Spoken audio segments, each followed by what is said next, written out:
sur ce BP 2020. Ça a été dit aussi, les investissements se termineront à l'issue de cette mandature avec l'atteinte des 2 milliards d'euros. Je rappelle, je l'ai déjà dit effectivement lors du DOB, que cette Assemblée avait donné son mandat pour 1,4 milliard ici même, et on considérait déjà à l'époque que c'était un budget qualifié d'ambitieux. Donc c'est un dépassement de 40% de l'autorisation qu'il y avait ou l'accord qu'il y avait dans cette Assemblée pour le programme d'investissement de la métropole sur la mandature, 2 milliards au lieu d'1,4 milliard.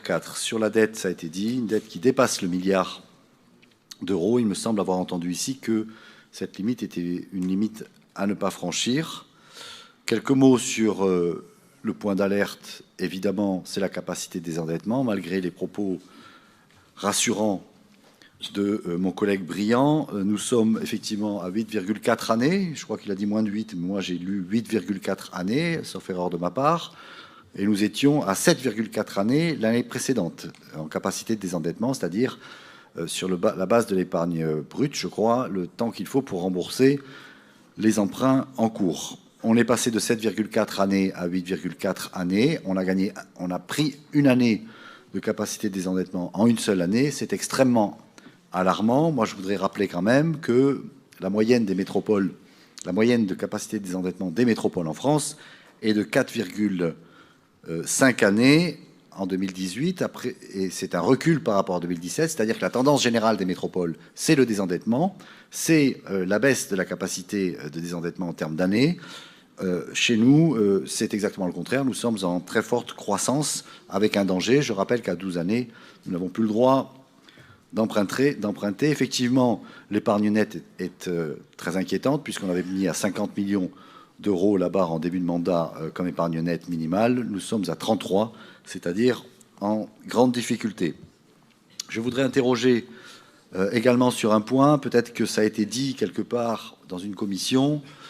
J'ai noté que dans le budget primitif 2020, les enveloppes communales, donc qui nous concernent tous ici, les 37 communes, le budget qui est prévu pour 2020 est de 53 millions d'euros, à comparer à 95 millions d'euros pour les enveloppes communales en 2018 et à 90 millions d'euros en 2019. Donc cette division par deux, pratiquement, des enveloppes communales de chacune de nos villes a peut-être une justification. Je suis remonté à 2014 pour voir si en année électorale, on pouvait justifier une baisse des enveloppes communales du fait d'une transition municipale. Il s'avère que non, puisque en 2014, nous étions à 65 millions d'euros d'enveloppe communale. Je rappelle qu'ici, nous sommes à 53. Il me semblerait intéressant de comprendre pourquoi est-ce que ce chiffre de 53 millions d'euros est un plus bas et comment allons-nous faire, nous, communes, en 2020 pour faire face à nos besoins en termes d'enveloppe communale. Ensuite, sur le budget de la troisième ligne, le financement de la troisième ligne de métro, je suis très heureux que nous ayons en 2017 proposé ici même que le versement transport soit effectivement augmenté. Cette idée fait son chemin. Elle va être donc proposée au Sénat. C'est une très bonne nouvelle. Je rappelle effectivement que à Paris, en fait, il y a une convergence en 2021 de ce taux de versement transport à 2,95% qui s'opère, qui est en train de s'opérer, et que nous sommes à 2%. Et effectivement, mettre à contribution le secteur économique pour une ligne qui a vocation à servir le secteur économique, non seulement ce serait une bonne idée, mais à mon avis, c'est la seule façon, raisonnablement, de pouvoir réellement financer cette troisième ligne de métro. Juste une intention de vote, de manière cohérente avec ce qui a été dit et ce qui a été voté